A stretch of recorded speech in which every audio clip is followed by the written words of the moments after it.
Premier League primetime on tape. Jose, Cyrus, and Andre. And you know that Daveye don't play. In the field, they can talk about it all day. Look, and we moving up. You can try all you want, can't move like us. When it all comes down, they choosing us. And I do gotta say, we don't give a fuck. Premier League primetime, and it's only that. Speak only facts. Say what I want, can't hold me back. Can't hold me back. Premier League primetime, better yet, it's my time. You stay on the sideline. Say what I want, can't hold me back. Premier League primetime.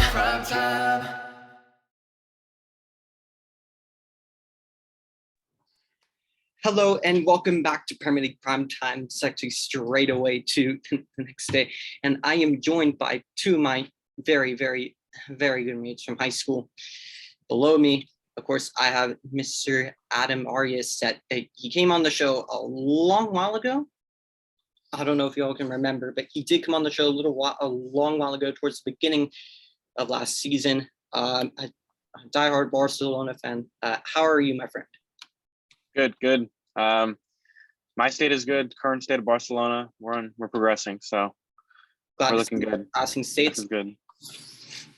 And above me, for the first time, I don't know how on earth I didn't get this out of my show earlier. I should have. It's criminal. It's absolutely criminal. It's like Maguire and Lindelof and McFred. Just looking at that spot, it's absolutely criminal, right? I'm joined by Mr. Pranav George. How's it going, Davis? Or Mr. Giancarlo Giorgiolotti, as he prefers to be called, and as Mr. Adam prefers to be called by his nickname of Adamald Omen. Mr. Pranav, how are you, my friend? Good. How are you? I'm delighted to be here. And interestingly enough, you all are probably thinking, okay, what's the Premier League? What's the Premier League topic? That's actually that's actually the reason why I got these two on. To not only learn more for myself, but both their teams, Barcelona and Real Madrid, two of the biggest clubs in the world. And we're going to go in and we're going to do a segment on the two sides about Clasico. You know why? Because why not? And to show that, I'm also not just, a one league mommy. So going straight into Barcelona, right? I'll start off with Mr. Adamald Omen. And, as you watch so many times on ESPN FC. I know you're a big fan of ESPN FC, and that's fine. Everyone has their opinions and, who they like and they don't like. I know you absolutely love Craig Burley, Stevie Nicol, and all them. Let's just go right into it. And we'll start off with Keeper Cell. You got, watching ESPN FC, you already know how this works. And we'll start off with Serginho Dest. Now, he came in from Ajax last season. I'm not gonna lie, you did a decent season last year. You need some time to adjust to La Liga, to Barcelona, but this season he's just been struggling. It's looking that he's not really fancied by the new manager and former player Xavi. What would you do with Serginho Dest? Would you keep him around and say, yeah, give him a chance? Or would you say, no, get rid of him? Yeah, he's an interesting prospect. I think I had a lot of hope for him when he came from Ajax. He showed a lot of speed, agility. He's good with the ball technically, and he's good. I think he has decent decision-making, but that he has to improve. I thought he was really good under Ronald Koeman, but he lacked the finishing to be a true winger, and he lacked the true defensive skill to be a good fullback. So he was in this wing position where, sometimes he'd have off days with his decision making. So he'd have to get subbed off. So I think I'd keep him for a little bit. Hopefully Xavi, Dani Alves, as a mentor to him, can help him improve in his decision making. And he has the attributes physically to be a world-class fullback. So I keep him. Yeah, fair enough. I agree with that. Definitely a promising kid, and we've seen what he could do with the U.S. men's national team as well. It's definitely a fan favorite with the U.S. men's national team as well. Like he's sort of coming into his own at that left back position for the national team. But of course, club and country are so different when you take a look at that. And yeah, I can see why you would definitely keep him around, give him a little while longer. Next, of course, we have Dani Alves. He's only just come in. New signing, January. He's only registered in January. He's come back. Before we get on to the keeper cell, right? How does it feel to just have him back around? Yeah, it was a little interesting that the Danny Alves signing. I wasn't expecting it at all. I can understand it given his experience, his age, because as opposed to in the recent years where we're a very aging squad, now we have a very young squad because we've brought up a lot of players in La Masia. But now Dani Alves brings experience that Xavi needs, and it brings just the overall IQ of football that is required to play at Barcelona. So I like the signing. I don't like him playing long term. I don't like him playing so often, starting every game. So I think he's very good for Serginho Dest, but I think Xavi really needs to manage his minutes because when you get older, you don't really have a lot left of the tank. So I like the signing. It was a very surprising signing for me, at least, given that he's about 38. So, but I think it's a good signing overall. Yeah, 100%. Yeah, definitely. I definitely could see why you brought him in as well. And of course, he has a 6-month contract, I think, with an option to extend for another year. Would you keep him around for, let's say he stays beyond season, let's say he stays for 18 months as in the contract. His contract is up at the end of next season. Would you still keep him around, assuming that he's still fit, he's still healthy, he's still regularly? You'd still keep him around? Yeah. I believe Dani Alves has a lot to offer. I believe especially the way we treated him with our past president. It was kind of a harsh breakup, if you might say. So that's why he kind of left on bad terms. And if we just have him around for a little longer, show him what Barcelona means to him, what he means to Barcelona, I think that'll be good for both parties. So just keep him around for definitely this year, probably maybe a year or two more. And then when you get that old, kind of have to retire. You're forced to. 100%. And I know how much you absolutely love, Barcelona's former president, always speaking very highly of the man. Bartomeu, a world-class president, phenomenal. No, don't agree. And I think the only thing better than Bartomeu is looking at a potentially world-class and rock-solid cheeky back three of Samuel Umtiti, Clement Lenglet, and Oscar Mingueza. I think just rock solid at the back. Would you want Xavi to play that back three? No, I'd prefer a back four actually of Jordi Alba for now. Those four in it, or those three in the back PK, four? Ronald Araujo, and Serginho Dest or Dani Alves. I think that's much more solid. We got some improvements to do, but Ronald Araujo can take his own.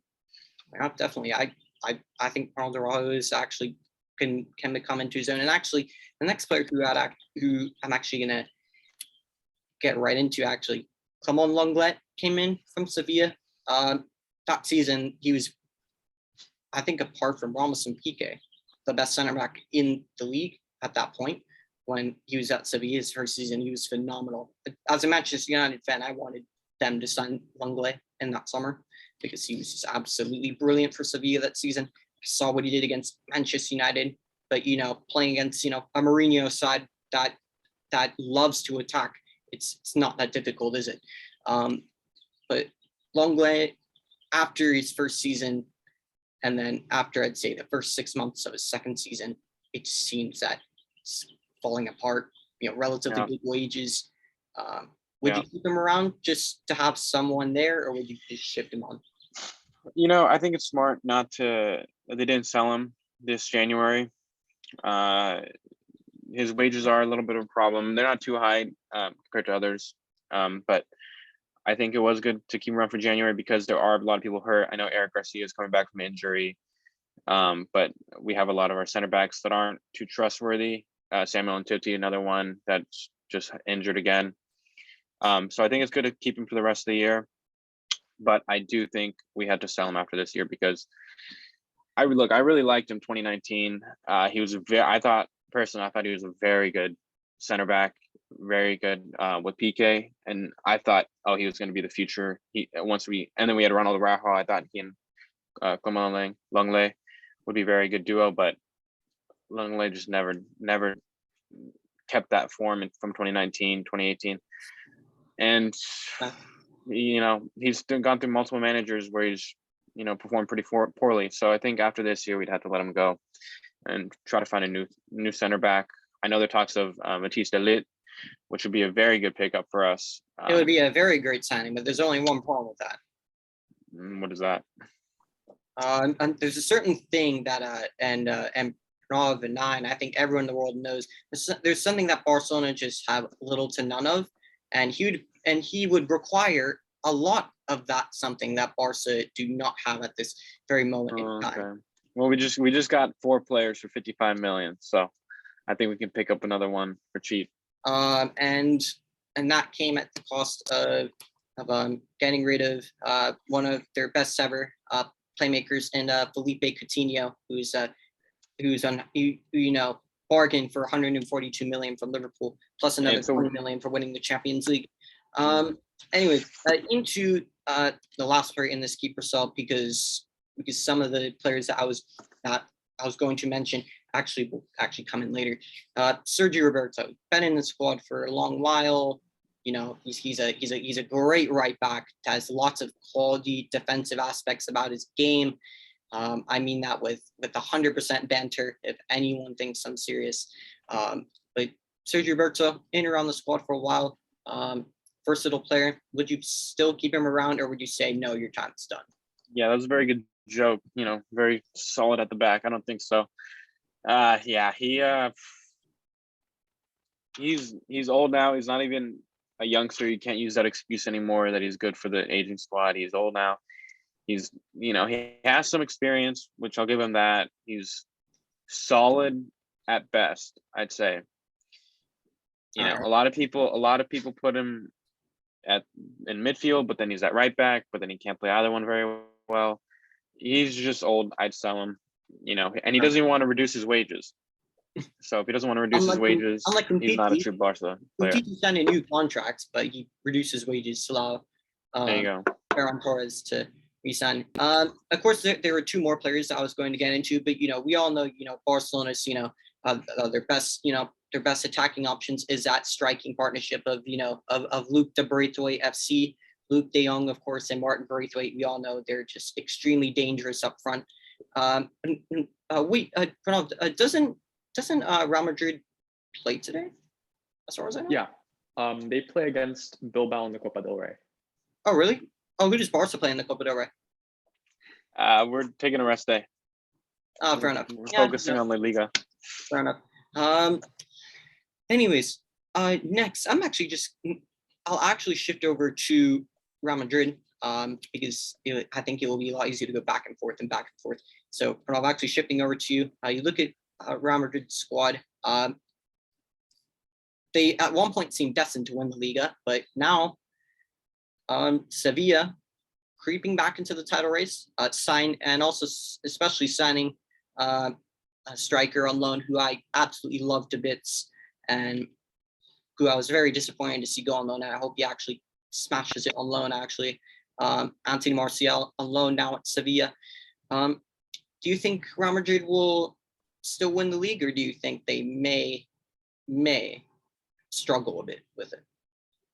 We have a lot to work with. So in the past few match days, we've had a few inconsistent results and a few inconsistent plays.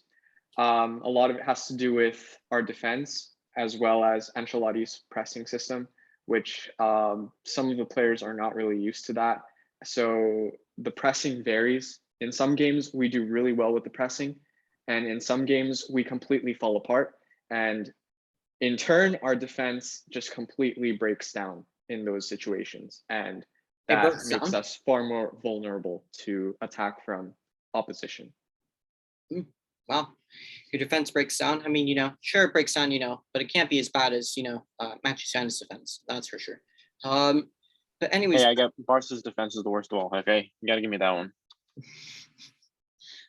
Into the squad, of course, and we'll start off with at right back, Danny Carvalhal. This is an interesting one because he's been in and around the squad for a long time, but injuries. That's the only issue. Would you still keep him around because he's still playing at that top level, still, and the qualities that he has, or would you say No, nah. Bye bye. See you later. Time to get rid and bring in someone new. I'd say 100% keep him because whenever he comes on and plays for the first team, when he's not injured, he always puts out a good performance and he's still at a top class level, as you said. So I don't see why we should get rid of him, even despite his injury problems. I think that we do need a backup right back for sure. I know some reports have linked us to Pedro Porro. You have Lucas Um, Vasquez. And of course, we have Lucas Vasquez, who has been repurposed into that position, and he's been doing pretty well in there. So we have a few options. I know Zizou loved him at right back, Lucas Vasquez. At Oh, one yeah. point, he didn't play Carvalhal at right back because he loved Lucas Vasquez at right back so much. Yeah. Into the next player, of course, I'll actually say both of these in the same wavelength. Rock solid world class center back duo, Nacho and Jesus Vallejo. Vallejo has been around the squad for a while. So is Nacho. Of course, Nacho is he's just a squad player in and around. A shout out to Adam's roommate that just left the room. And who would you say, would you keep either of them? Would you sell both of them, or would you sell one or keep one? What would you say with these? Vallejo would definitely be a sell. We have not really played him that much this season, and I don't think he'll be getting any playtime or any additional playtime for the rest of the season unless there's a terrible injury with Alaba or Nacho or Militao.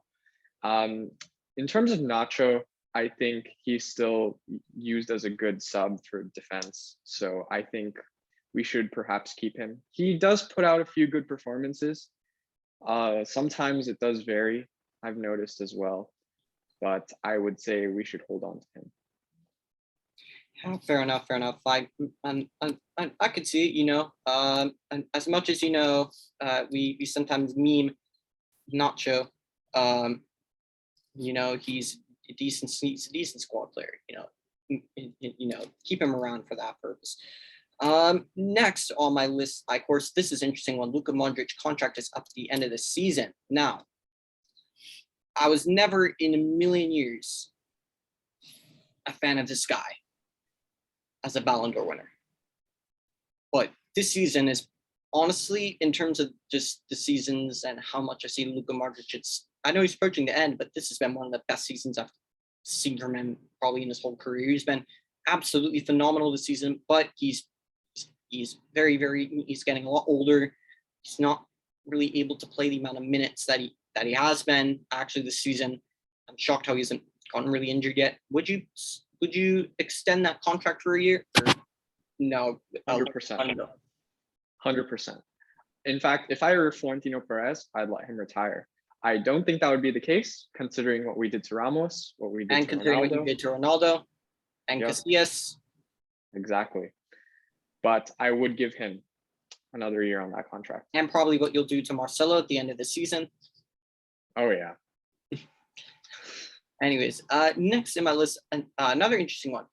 Fede Valverde. And I bring this one in for a reason, right? And Fede Valverde, right? You have your midfield three of Cruz, Modric, Casemiro. That's established as one of the best, if not arguably the best midfield trio in European football in the past decade, one could say. But Fede Valverde, of course, we all know the promise that this kid has, but he also brought in a kid, a random kid from France named Eduardo Camavinga. That's of course going to pose some problems. Would you still keep Valverde around at the club, considering the fact how he won't be first choice for at least another two, or at least probably another season or two? And you're not really going to see much in that central midfield. I know he could play right back and right wing, but those aren't really your places you're going to get the best out of him. Would you still keep him around, or would you see a hefty price tag and a sum of something that Barca don't have that you could see that Real Madrid could definitely attain for him and cash in? So I believe Valverde is a workhorse. As you said, he plays very well in other positions, such as on the wing, as he's done that several right back. times before. Yeah, and right back. And yeah, he's been having a problem this season with playtime. I remember last season he got quite a lot of playtime, mostly because of the injury problems we had. But Ancelotti has been playing him less. I do think we should 100% keep him just for the future. Even though he won't get enough playtime, I'm sure that will ire him to some extent. I would say that the club should make a huge effort on keeping him.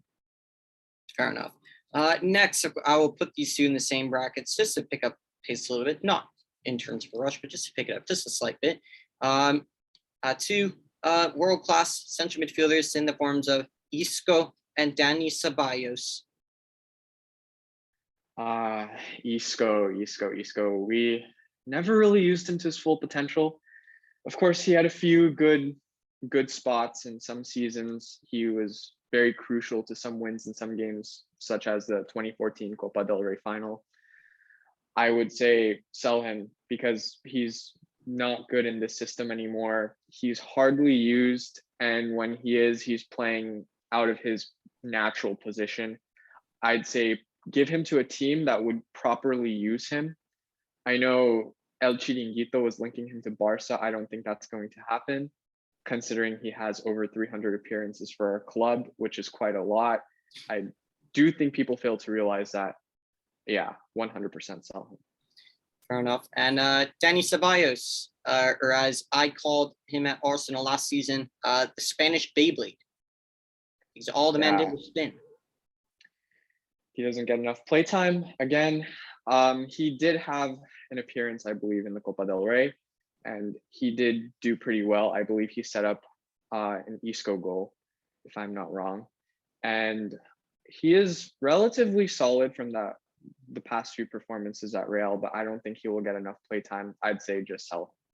Fair enough. Next on my list, of course, coming in for £100 million. What a signing. Eden Hazard. Sell. Our glass player. I really would love to see him do well in the La Liga, but I don't think that's the case. He's not really adapting. Defenses are really pushing him to the edge. Whenever he gets the ball, I've noticed, and whenever he tries to drive it forward, there's always 3 defenders on him ready to get him and foul him. And I don't think he has any use, considering the fact that Vinicius is basically doing so well in that same position. I don't think we should keep Hazard for long. Marco Asensio, what would you do with him? Asensio it's an interesting one. It's an interesting situation, yeah. Because he's had a good season, to be fair. Yeah, whenever he's gone on, he's usually scored or done pretty well for the squad. And he has put out a few good performances, more than a few good performances. His form has been very good every time I've seen him play. You'd keep him around as competition for the squad next season? I would keep him around, actually. All right, fair enough. Considering the amount of good performances he's put out, yeah. Fair enough. Next, we have Luka Yovich. Just hasn't really worked out. £60 million move from Eintracht Frankfurt. When this guy first moved, I thought Benzema's done out here.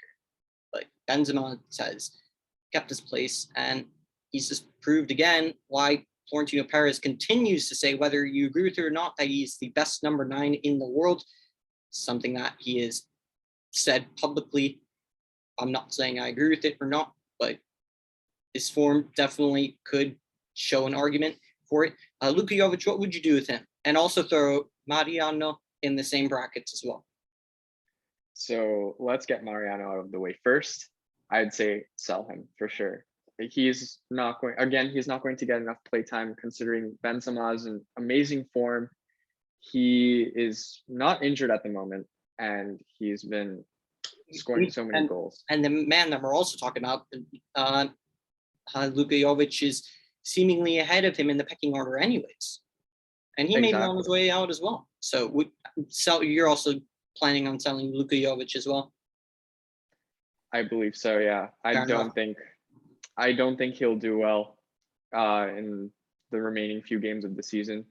Fair enough. He's the problem with Jovic is that whenever he plays, he tries to help out with the squad, but I don't think he is put necessarily in his natural place. I think he's trying to fit the boots of Benzema, and that's not necessarily working out. He's very much a box-to-box striker. 100%. And lastly, of course, last but not least, would you definitely give that brand new contract and, increase his already 600 grand a week wages, Gareth Bale? Yeah, at this point, I just say farewell. Thank you for your service to the club, because he hasn't gotten any playtime and he's hogging up the wage bracket. So at this point, just give him a nice send-off. Unfortunately, with La Liga clubs, we know that doesn't really happen all that often. Doesn't really happen. And of course, fans don't really appreciate him for, of course, what he's done. He's won us, I believe, 3 finals, 2 in 2014, 1 in 2018. He's been very pivotal during that BBC era of Real Madrid, but now he's past his prime. He's done. Fair enough. Anyways, shifting back to Barcelona and shifting back to Mr. Adam, Mr. I Heart Ronald Koeman and Quique Setien as Barca's best ever coaches, better than Pep and Luis Enrique. January transfer window. Now, Barcelona somehow, and I am astonished, they have made signings. They have made some signings, everybody. Yes, Barcelona have made some signings.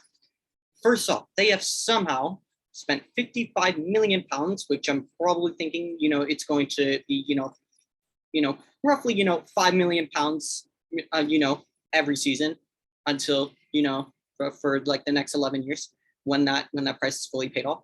Ferran Torres from Manchester City, promising young player who, this is one thing I will credit Manchester City for. They brought him into City for, I'd say, roughly, I think 25, 30 million pounds, and they've made more or less double the profit in getting rid. Adama Traore came through, and he's a La Masia product, and he's a La Masia product. Shout out to whoever just opened Adam's door. There are a lot of people right now coming in and out. Continue. That should be the case at Barca. On loan from Wolves with a 30 million buy option that Joan Laporta has publicly expressed that they intend to activate that clause, that buy option. So that's roughly 85 million pounds. Don't know how Barca is going to have that money. And of course, on deadline day, one that happened fairly quickly, but one that any Premier League fan could see, regardless of where he was going to end up, it seemed that he was just out the door, whether it was in January or in the summer. Pierre-Emerick Aubameyang leaving Arsenal on a free and signing for Barcelona.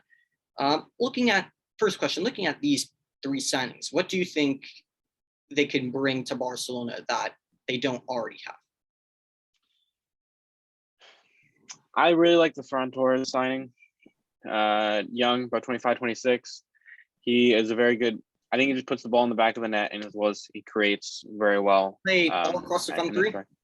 Sorry? He can play all across the front 3 at the false 9. Yeah, he can play on the winger and false 9. True 9 is a little bit iffy about the true 9, but he's definitely a versatile player, a true versatile player. I know they said the same thing about Antoine Griezmann and Felipe Coutinho when they came in. And they were brilliant. Dembele. They were versatile, but they had their preferred positions. Over and if they weren't in their preferred positions, they weren't gonna produce like you wanted them to. So Ferran Torres, I think he's a true versatile player, and I think he can be a great addition to our front line. Traore is a very good player. He was a little inconsistent as an understatement. I think he can produce a lot on the wing. I'm interested to see how he produces under Xavi's system. I think he does a fairly decent job under Luis Enrique in the Spanish national team. The man never got to play. Well, I've seen some games with him, and he just adds that little flair. I've seen some Euro qualifying games, and he just had a little bit of flair.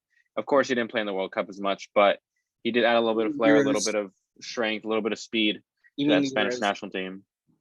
Euros, I'm not sure what I said.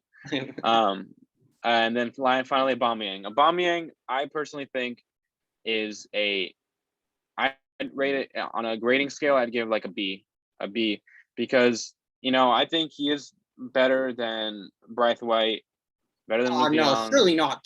Surely not better better than Luke de than Jong. Braithwaite. Of course, he's coming from Arsenal, and he's not in his prime per se, but I think he'll be able to find some form under Xavi. Of course, I think that's the worst of 3 signings, but I'm looking forward to what they bring. Just getting new faces in the club that actually want to play here and want to play for Barcelona under this new project, I think is good. So I'm in favor of the signings. I think we're looking. The one thing rest. that I will say with the Aubameyang signing, I think Barcelona will definitely, their ability to, pump up and get in, and get in, the focus and getting ready to be focused for their games. I think, it will be a lot easier now. I mean, you have Memphis Depay, rapping on the beat, and now you have Aubameyang doing his dance moves. So I think it's going to be a lot easier for Barcelona to, and the players, prep for games. And second question before I shift back again over to Real Madrid.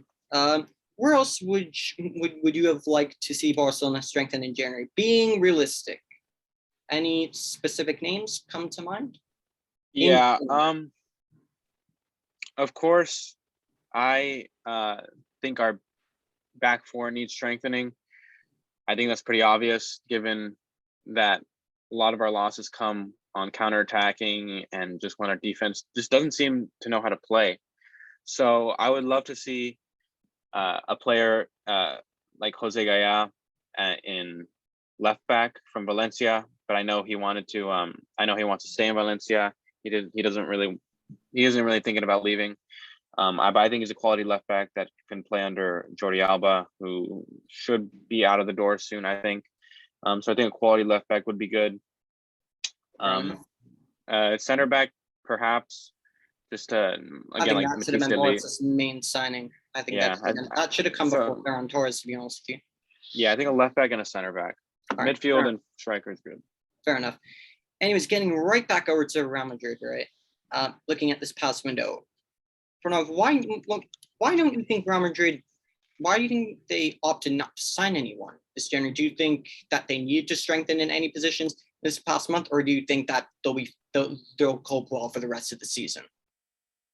We never usually make moves in the winter transfer window. It's pretty rare for us to make big moves during the winter. So I'm not particularly surprised at what Real has done, basically nothing. And I believe that we will make a few moves during the summer. Yeah. 100%. And we'll get to those later, of course, because that's definitely going to be a whole nother segment. But yeah, I don't really see a long history of Real Madrid signing players in the winter either. Yeah, you put that very well there. And actually now shifting right back over to Barca and right back over to Mr. I Heart Ronald Koeman. And seeing that, but Barca's only way out of this financial crisis is to sell players. What players that were once deemed untouchable by many would you be ready to sacrifice or ready to raise the cash? And this is why I was saving some of these players for later. And it's just a simple keep or sell. No explanation is really needed. Marc-Andre ter Stegen, it's definitely dropped off this season. You keep him around. All right, fair enough. Jordi Alba. Keep short term. I know he just signed a new contract, but Pedri. Oh, keep. World class player. And Gavi. Going to be at least. Gavi, keep. Frankie de Jong. Keep. Believe in him. I believe in him. And Ansu Fati. Those are the So you keep all the untouchables. I would. The question is Marc-Andre ter Stegen as a goalkeeper, because there are good backup goalkeepers. I know we have some connections to some other ones, but I believe in his form. I believe he's great with his feet, so I keep him too. So, so you wouldn't sell any of the untouchables. Wow. Well, Not the untouchables. That's why they're untouchables. There are other players I would sell. That's for sure. but the value of those players are not going to be anywhere near the value of some of the players that I just mentioned. True. I think Frankie De Jong is another one where it's questionable given our young talent and our promising talent at the midfield position. But I just every time he comes on in recent games, he's come Fair from enough. the bench. Quality. Definitely. I mean, if you're looking to, shift Frankie De Jong on, I'd be more than happy to take him off your hands because, for the one thing that I need for my own sake and my own mental health, it's for a top midfielder to come into, our world-class, midfield that we have already, that we've been playing this season, Mick Fred. Shifting actually back over yet again to Real Madrid, right? Sticking with Barca. The second question before I shift back over to Real Madrid, right? Mhm. Ousmane Dembele. This man has been nothing but a man in Barca's headlines. So Well, you can't sell him now. You can't sell him now. January was your chance. yeah, I know. What would you at this point do with Dembele, right? And whether it's do everything you can to keep him at the club, just to get some value out of him, whether it's a short-term contract, would you bench him for the rest of the season? I've heard that one come around. Would you just bench him for the rest of the season, leave him out of the squad, or would you just say, you know what, he's here till the end of the season. We want to get somewhere. We want to get into the Champions League. We want to get into the top four. Let him help us for the rest of the season. Then at the end, bye-bye, see you later. Yeah, I'll keep it pretty short. Once I heard he reported 40 million a year and 40 million in variables, I thought he's not a Barcelona player. He doesn't want to play. He's not playing for the badge. He's just playing for himself. So the reports of them just putting him up in the benches. I do the same. He's not playing for the rest of the season. Maybe there is something Xavi knows that he really wants to play for Barcelona. He just needs the money. I don't think there is. I think he just wants money. Fair enough. Put him up in the rafters. Yeah, fair enough. I definitely can see that aspect of it. Shifting back over to Real Madrid, right? Do you think the depth in certain positions is an issue for Real Madrid at the moment? And if so, what positions are they? And how do you think Ancelotti will cope with it? Or if they don't have depth issues, then fair enough. I do think there's one particular position that is pretty vulnerable if that one player does get injured, and that is CDM.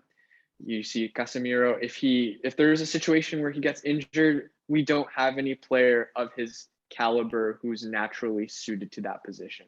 We have to use someone else. I was about to say Camavinga, Valverde, but they're more box to box. But yeah, fair enough. They're more box to box center mids. Yeah, definitely. So during the next transfer window, I do believe that Real should make a move for a CDM, or we should try and, bring up one of our academy talents, Antonio Blanco, to try and fill in the boots of Casemiro. 100%, definitely. But that's bad news for me because I desperately need a defensive midfielder in this club. Actually, just an interesting name. One name I've actually been hearing quite a bit of, and it's just a simple, would you take him, yes or no? I've been hearing quite a lot of Calvin Phillips. Calvin Phillips, interesting. Of Leeds. Decent player, but is he really Real Madrid quality? Calvin Phillips is solid, but for the moment, I'd say no. Fair enough.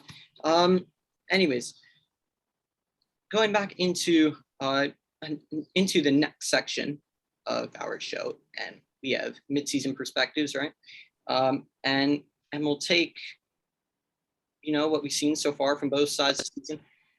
Adam, if it came down to 1 to 2 players max, but really pushing for one, who's been Barcelona's most important, not necessarily best, but most important player this season?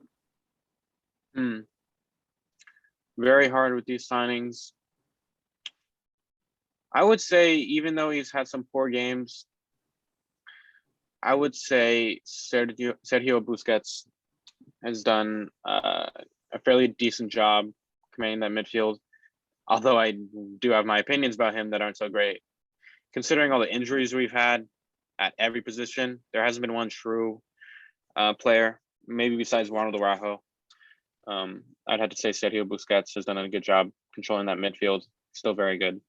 Fair enough. And secondly, before we go back to Real Madrid again, summer's transfer dealings. Do you think Barcelona will make moves in the summer, considering their crippling and unbelievably low finances that they have? Yeah, I believe so. I believe if you could bring in one dream signing, and we're keeping it realistic here. If you could bring in one dream signing, that's actually realistic. All reports lead to Erling Haaland. It's going to be Erling Haaland at Barca and Mbappe at Real Madrid. That's going to be what it's going to be. So Erling Haaland, Here's Joan a real Laporte question, is going right? to pull it off. Here's a real question. We have the money. Joan Laporte will make the money. Here's the real question, right? Would you sign Haaland, or would you sign a player that's very much needed? And would you go for Matthijs de Ligt? If it was de Ligt or Haaland? Yeah. Okay. I personally, that's a very hard one. Sorry, I just had to go off camera for a second. I personally, sorry, someone's joining the room. I personally would go. That's a very tough one. That is a very tough one. If I were in charge, I'd go de Ligt, just because we have so many attackers. You go de Ligt. Mm-hmm. Fair enough. Going back to Real Madrid now. Same question to you. Who's been trying to narrow it down to one, but if you really can't, that's two. Because I know for you, I can already think of two players that, there will probably be two. And I can already probably read your mind. So I'll just ask the question. Would you say Real Madrid's most important players have been that duo up front that has been scoring goals for fun all season? And especially one of them who has just taken the entire league by storm. Oh, yeah, for sure. They've been probably the most important players. They've been scoring a huge chunk of our goals, and they've been brilliant. Their brilliant performances have really boosted the morale of the team this season. A lot of the reason why we had such an amazing start to La Liga this season, the best since the Mourinho era, is due to their amazing partnership and the fact that they linked up together so well and they just destroyed. And the funny thing is that, after the whole Benzema comments, it seemed like these two were never going to get on, but these two have 100% gotten on. And one thing I will say before I shift into the next question for you, Vinicius Jr., right? Arguably, not even arguably, even more, I'd say more than Benzema, just in terms of just how much he's risen and how much more of a complete player he is. What have you noticed that's changed? Whether it's just maybe not necessarily, you can mention what's changed in his game, but maybe what's changed in his mentality, what you can just see by body language. What's changed in Vinicius Jr.? Because this kid is just absolutely unbelievable this season, and he's really living up to everyone saying the new Neymar. I'm not saying he will be the new Neymar, but he's certainly looking very promising. It's confidence for sure. I remember seeing games in the previous seasons where he got the ball, he tried to drive it forward, and had attempts to score on goal, and he just got nervous and kind of just broke down and missed shots. This season, I've noticed he's been much more calmer and cooler on the ball when he drives it forward. It looks like he's almost playing for fun, and he's far more confident when scoring on goals. I know in those slow-mo shots that they have after he scores goals, you can just see the amount of confidence he has gained over time. It's a crazy development. It's almost like he matured overnight. It's amazing, to say the least, and I'm very happy to see this sort of development happen basically over a summer. I'm bringing in, you didn't really see it under Zidane, didn't see under Solari, but we're not going to mention Santiago Solari. Didn't really see under Lopetegui either. I do think there is an additional thing to that. Whenever he did get the ball in previous seasons, he also used to get very nervous with the ball. So he'd sometimes have a bit of rash decision making. For example, instead of passing the ball back to the midfield, he would instead try and drive it forward, and then he'd lose possession.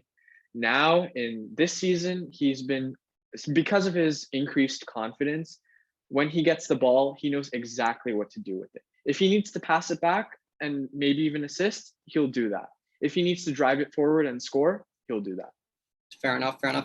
And into the second question, which I think could be the most intriguing part, summer transfer deadlines. Now, is this where we will see Real Madrid, with all the speculation and with all the players being linked, especially one of them, who's just been more than bound for years and years and years, at the end of the season, to be signing for Real Madrid? It's just seemed inevitable for years to truly make a statement in regards to their transfer activity. Who would you sign in the summer, and where would you strengthen? And we'll include free agents, and I definitely know you will definitely include one free agent, and we'll say 150 million pounds in terms of their budget. That I'll give you that budget.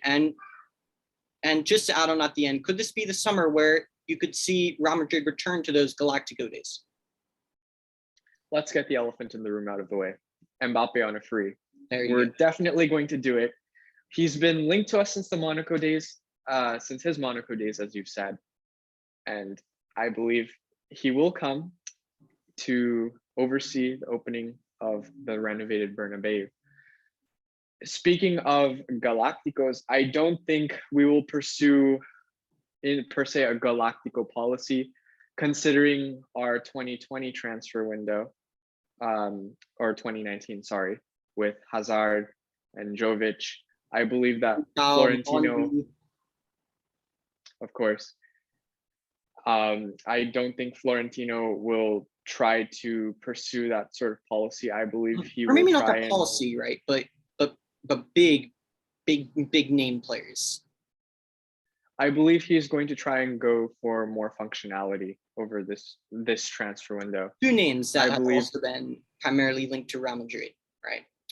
Both free agents, both seemingly interested. Well, one of them I know it's been, and sorry for my language, but it's been a massive pain in my ass since the summer of 2019, having to hear it constantly.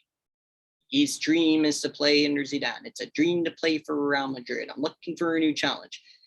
The man definitely has the quality. He 100% does. For sure. Paul Pogba on a free. Paul Pogba is an incredibly talented midfielder. Yeah, of course. Thank you. He's not getting his full potential at Manchester United at the moment. I'm not too sure if he'll be able to fulfill it at Real. And then he'll have to compete, of course, with our amazing trio for a spot on the pecking order. The first tier. Maybe he could be a long-term replacement for Luka Modric, perhaps. Or maybe not. Perhaps. He is 20 and 29, but he's a longer-term replacement. And Antonio Rudiger, adding extra quality to center back. Would you take him? Definitely, for sure. He'll add, of course, more depth in the defense. We need that, considering we've been having a few defensive issues this season, and there's a potential that we could even get him on a free.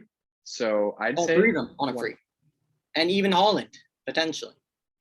Haaland's made it very clear he wants to go to Spain. He does not want to come to England. Although things could change. He doesn't want to go to the Premier League. He wants to go to Spain. And of course, there's only two clubs in Spain. I think it could be Mbappe to Real Madrid and Haaland to Barcelona. But if you do that, you still have Memphis. You brought in Aubameyang up front, and you still have Braithwaite and Luke de Jong. So how are you going to cope with all those players? And of course, on the wing, if you're thinking either of them on the wings, you still have Ansu Fati, Ferran Torres, and whether you buy Adama Traore permanently, still have those players that you're looking at. So that will be, and to bring in Haaland as well, difficult. But yeah, those three, it's unbelievable. And I've said it in times gone by. It's absolutely unbelievable that that Real Madrid could sign 3 world-class players for zero, for nothing. Unbelievable. Anyways, now getting into the final section of our show, right? And this is just general questions for everyone. I'll start with the Champions League winners, right? And Adam, who do you think is going to win the competition that Barcelona will probably not be in next year and this year? Manchester City. Are you saying that just so you know, get a rise out of me? No. Pep, I think we'll do it this year finally. I think it's his year. Really? I mean, they said it last year, and the year before that, and the year before that. You sure? Oh, yeah. You can do without his beloved Lionel Messi. Sure. He's in form this year. PSG aren't contenders. Bayern, I don't know if they can get another one in 3 years. I think odds are in favor of Manchester City. Fair enough. And Pranav, what about you? Who do you think will win the Champions League?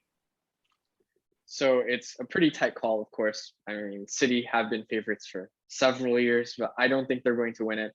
I do think Bayern also has some pretty good chances. And I wouldn't rule Real Madrid out of the race. I would not rule them out either. Ancelotti's done it already.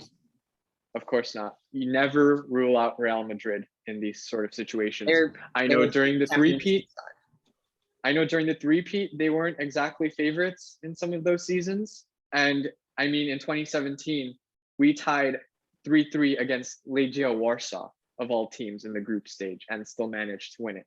So this season, we lost to Sheriff. That was a big deal, of course, when we did that. And I do think you should never rule out Real Madrid, considering the form that, Benzema, Vinicius, and our midfield trio have been in. And of course, Thibaut Courtois.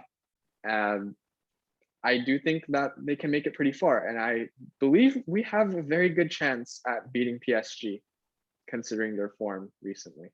Fair enough. The next question, Adam, this one's, specifically for, I felt, kind of bad, just talking about competition united, but the Europa League, who will win the Europa League, Adam? Do you think will win the Europa? I'd say our experience in the Champions League will bring Barcelona to win the Europa League. I know we actually have a tough draw against Napoli, but I think whoa, we'll win. Get ready to to hear that song every now and then. Get ready to hear it. Nights. You're ready for it. Question 3. Who do you predict will win the Premier League? I mean, everyone knows who's pretty much bound to win it. But I'll freeze it in this. Is City bound to win the league again this season? Yes. All right. There we go. If you were to support a Premier League team, right? Who would you support and why? And I already know who Adam's going to say, but just to be sure, I'll go to you first. Right. Give me 1 second. Go to Pranav first. Okay. Pranav. First of all, a la Madridi nada más. Second of all, that is a tough choice, considering there are many teams with really good history and good squads right now. Tottenham have a great history. Oh yeah, Tottenham have an amazing history. Yeah, that's a tough choice. Fair enough. If you had to make a decision, who would you support? Ooh. Yeah, no, I'm pretty indecisive on that one. I know, I mean, they're not in the Premiership right now, but I do have a few sentiments towards Nottingham Forest, considering they won the Champions League twice in a row, and now they're in a rut in the Championship. Fair enough. Hey, Championship sides, I'm not opposed to Championship sides at all. I read the Championship. I think it's a very difficult league. People definitely undermine it way too much. Adam, of course, over to you. What Premier League team would you support? I have an idea of who it is.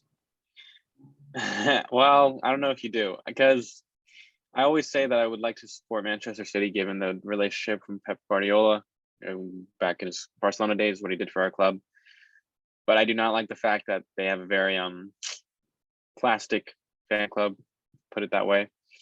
I do love Liverpool's system, but their history with Barcelona, 2019 specifically, I don't know if that would work. That game brought me a lot of pain. Sorry? that game. That second leg brought me a lot of pain, by the way. Yeah.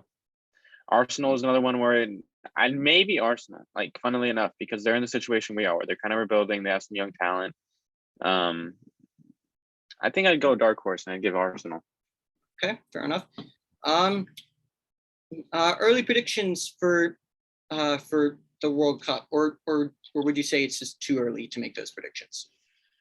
No, I don't think it's too early. I think we saw a lot from 2020, the year 2020. We saw a lot. I believe Spain will have another good year. I think Italy will pull through and have another dominant. Well, that is if they beat Portugal in the last. No, game of the of course. That's what I said. I said they'll pull through. I think they'll pull through out of the tournament. I think they'll have a good year, even though they're just in the tournament. So if I had my money, I'd say Spain, Italy are up there. Yeah, those two, perhaps Germany even. All right, fair enough. Pranav, what about you? I do think Brazil have pretty good chances considering their Brazil form. again. Brazil's always named as a favorite. Of course. And Spain will have a good year. Yeah, I agree with Adam. And 100%. maybe even Italy if they get past Portugal. 100%. Oh, I gotta add Argentina for Messi. That's all. And I don't know. I don't know. They're on like a 26 unbeaten win streak right now. So That's great. That's great, but let's not forget what happened to them in the last big world stage. All right. Next, go on to the next question. Luka Yovich is a great goalkeeper. And who would you say, or what are your predictions in terms of just summer transfer action surrounding the world of football? It's a little hard to say. I tend to keep in Spain, but I do think we're gonna have Mbappe versus Haaland in Spain. That'll just be great. Not to the level of Ronaldo, Messi. I don't think you can ever repeat that. But it will be good for the La Liga to bring back the joy for the fans. Pranav, are you saying the same thing? Yep, saying exactly the same thing. La Liga will be blessed with these two good players, hopefully. And world-class I players. do believe, besides that, there will be quite a bit of movement, maybe in the Premiership for sure. But I'm not going to make any huge predictions. Fair enough. And the last question before we wrap up the show, right? And I know Adam has constantly slagged this guy off during our time, especially our time at high school. What are both of your thoughts on the proclaimed GOAT himself and Madrista, the one and only Senor Amado Machoro? Adam, I'll start with you. Fairly decent teacher. I don't know. Quality. Back to the Spanish days. Yeah. Quality. He's quality. Yep. You were slagging him off. Good guy. Senor Machoro, if you're watching this, I salute you. Mr. Pranav George, Mr. Caballero George. Goated. Do I even need to ask for your opinion on this man? I don't think you do. He's goated. The amount of memories we made in that class, sliders. And yes. Of course, he's a Madridista. So bonus points for that. That's probably why you didn't like Adam. Yeah, he's not a culé. Anyways, that will do it for the show. If you liked what you see and you continue to want to see not only more of these two absolutely brilliant people, smash like on the show and let us know, what are your thoughts on Barcelona and Real Madrid at the moment, whether it's for January, the season, or the summer. And if you want to see just more topics on teams and other leagues around Europe, let us know. Let us know at Premier League Prime Time. Subscribe, follow all of our databases, and wherever you are watching this in the world, please have a great day or evening.